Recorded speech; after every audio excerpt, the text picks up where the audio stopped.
Hello and welcome to Rachel Reads. This is an audio recording of The Story Girl by L.M. Montgomery, Chapter 4, The Wedding Veil of the Proud Princess.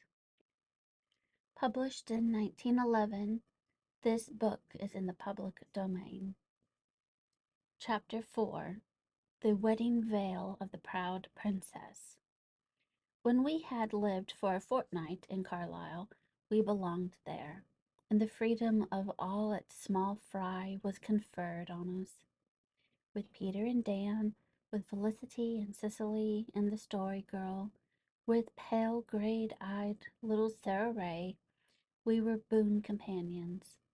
We went to school, of course, and certain home chores were assigned to each of us for the fateful performance of which we were held responsible. But we had long hours for play. Even Peter had plenty of spare time when the planting was over. We got along very well with each other in the main, in spite of some minor differences of opinion. As for the grown-up citizens of our small world, they suited us also. We adored Aunt Olivia. She was pretty and merry and kind, and above all, she had mastered to perfection the rare art of letting children alone. If we kept ourselves tolerably clean and refrained from quarreling or talking slang, Aunt Olivia did not worry us. Aunt Janet, on the contrary, gave us so much good advice and was so constantly telling us to do this or not to do the other thing that we could not remember half her instructions and did not try. Uncle Roger was, as we had been informed, quite jolly and fond of teasing. We liked him, but we had an uncomfortable feeling that the meaning of his remarks was not always that which met the ear. Sometimes we believed Uncle Roger was making fun of us, and the deadly seriousness of youth in us resented that. To Uncle Alec we gave our warmest love. We felt that we always had a friend at court in Uncle Alec, no matter what we did or left undone, and we never had to turn his speeches inside out to discover their meaning. The social life of juvenile Carlisle centered in the day and Sunday schools. We were especially interested in our Sunday school, for we were fortunate enough to be assigned to a teacher who made our lessons so interesting that we no longer regarded Sunday school attendance as a disagreeable weekly duty, but instead looked forward to it with pleasure, and tried to carry out our teacher's gentle precepts, at least on Mondays and Tuesdays. I am afraid the remembrance grew a little dim the rest of the week. She was also deeply interested in missions, and one talk on this subject inspired the Story Girl to do a little home missionary work on her own account. The only thing she could think of along this line was to persuade Peter to go to church. Felicity did not approve of the design and said so plainly. "He won't know how to behave, for he's never been inside a church door in his life," so she warned the Story Girl. "He'll likely do something awful, and then you'll feel ashamed and wish you'd never asked him to go, and we'll all be disgraced. It's right to have our charity boxes for the heathen, and send missionaries to them. They're far away, and we don't have to associate with them. But I don't want to have to sit in a pew with a hired boy."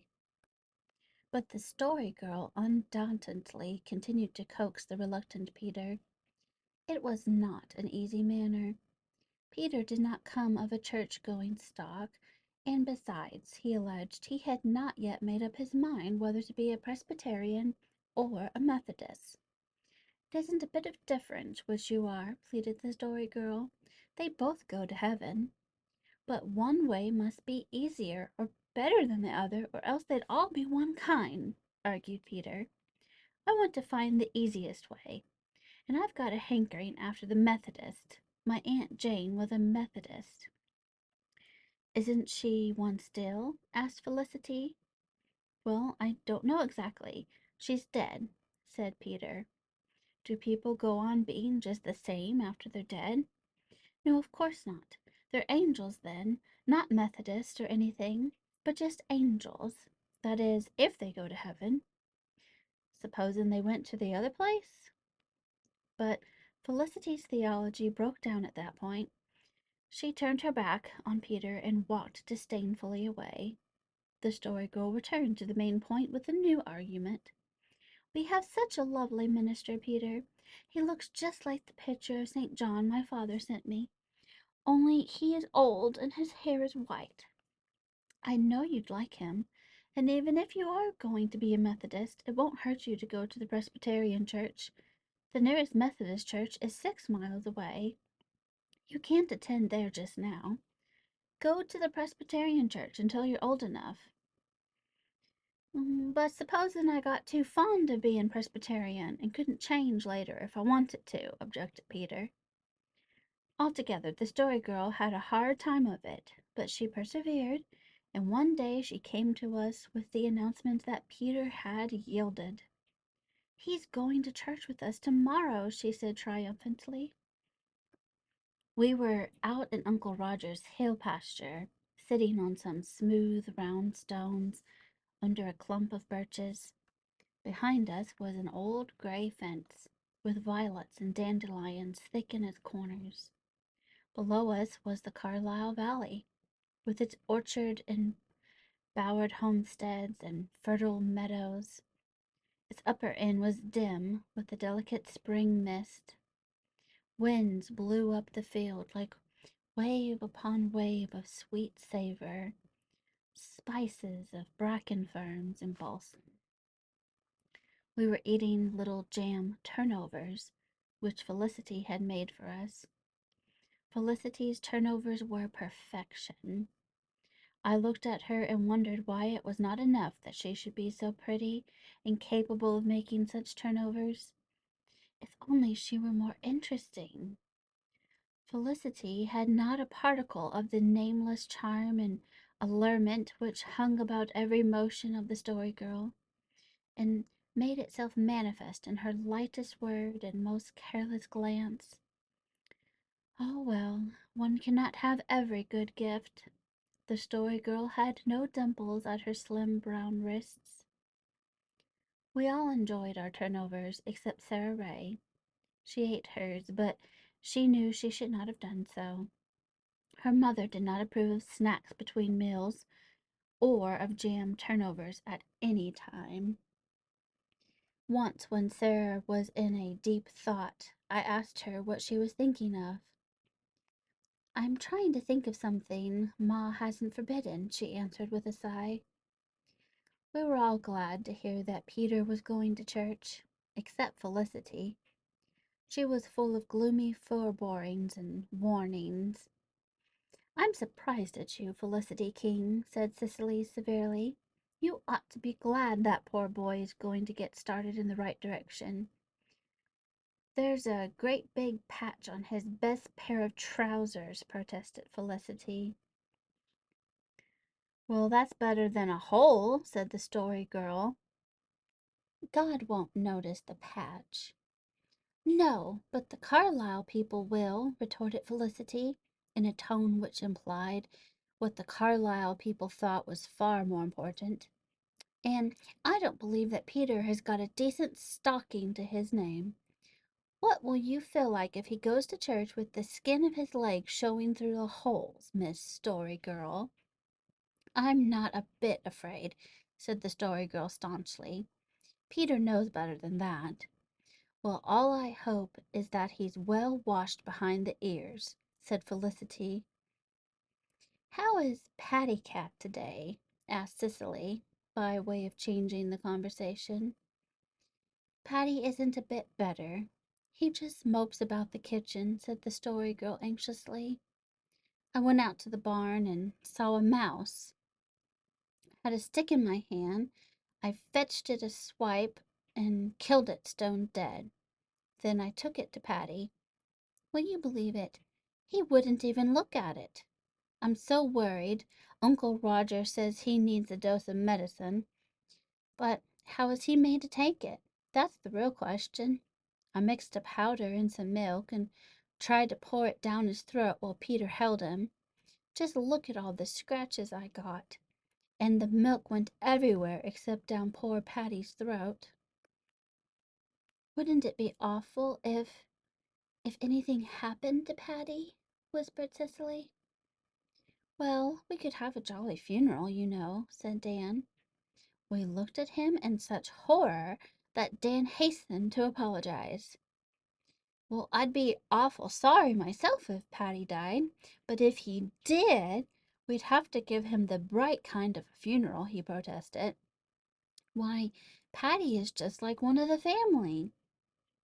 The Story Girl finished her turnover and stretched herself out in the grasses, pillowing her chin in her hands and looking at the sky. She was bareheaded, as usual, and her scarlet ribbon was bound fillet-wise around her head. She had twined freshly plucked dandelions around it, and the effect was that a crown of brilliant golden stars on her sleek brown curls. Look at that long, thin, lacy cloud up there, she said. What does it make you think of, girls? A wedding veil, said Cicely. That is just what it is. The wedding veil of the proud princess. I know a story about it. I read it in a book, once upon a time. The Story Girl's eyes grew dreamy, and her accent floated away on the summer air like wind-blown rose petals. There was a princess who was the most beautiful princess in the world, and kings from all lands came to woo her for a bride. But she was as proud as she was beautiful. She laughed at all her suitors to scorn, and when her father urged her to choose one as a husband, she drew herself up haughtily so. The Story Girl sprang to her feet, and for a moment we saw the proud princess of the old tale in all her scornful loveliness. And she said, I will not wed until a king comes who can conquer all kings. Then I shall be the wife of the king of the world, and no one can hold herself higher than I. So every king went to war to prove that he could conquer everyone else, and there was a great deal of bloodshed and misery. But the proud princess laughed and sang, and she and her maidens worked at a wonderful lace veil, which she meant to wear when the king of all the kings came. It was a very beautiful veil, but her maidens whispered that a man had died and a woman's heart had broken for every stitch set in it. Just when a king thought he had conquered everybody, and some other king would come and conquer him.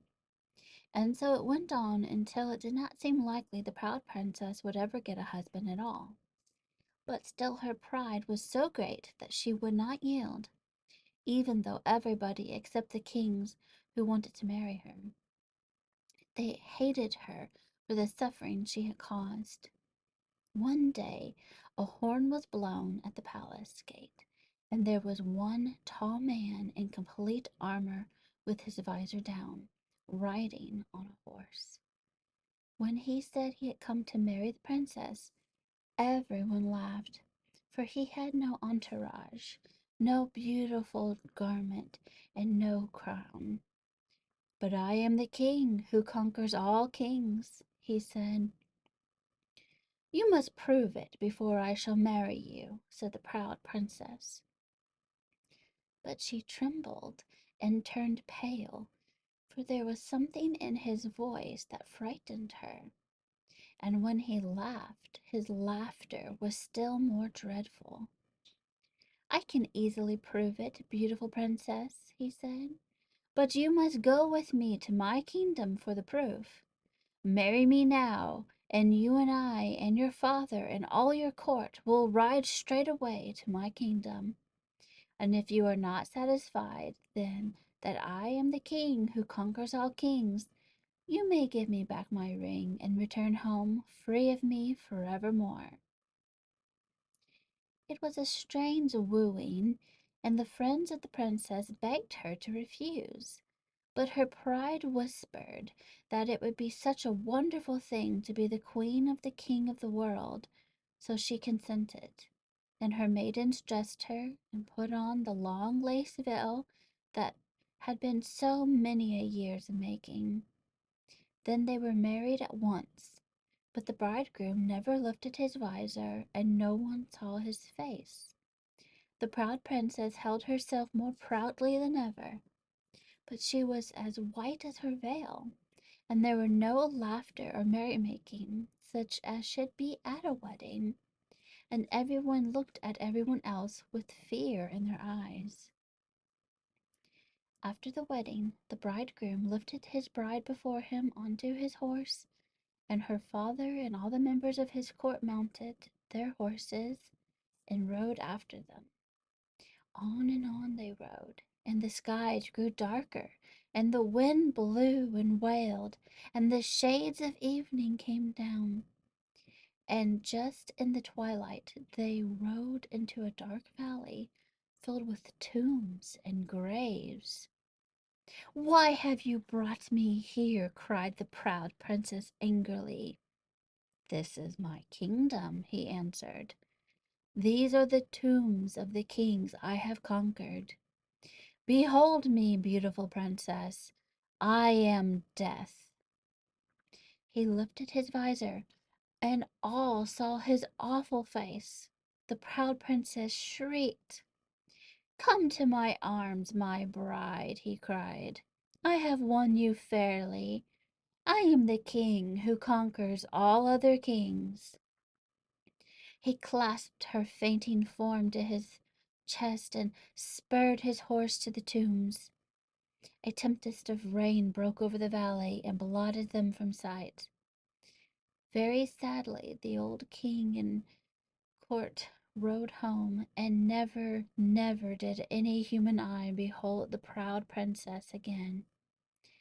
But when those long white clouds sweep across the sky, the country people in the land where she lived will say, "Look, there is the wedding veil of the proud princess." The weird spell of the tale rested on us for some moments after the Story Girl had finished. We had walked with her in the place of death and grown cold with the horror that chilled the heart of the poor princess. Dan broke the spell. "You see, it doesn't do to be too proud, Felicity," he remarked, giving her a poke. "You'd better not say too much about Peter's patches." This was an audio recording of Chapter 4, The Wedding Veil of the Proud Princess, from The Story Girl by L.M. Montgomery. For request of personal use audio recordings or to hire me to read your original works, please email rachelreads2you@gmail.com. If you have enjoyed this today, please like, share with your friends, and subscribe. Thank you very much. Until next time.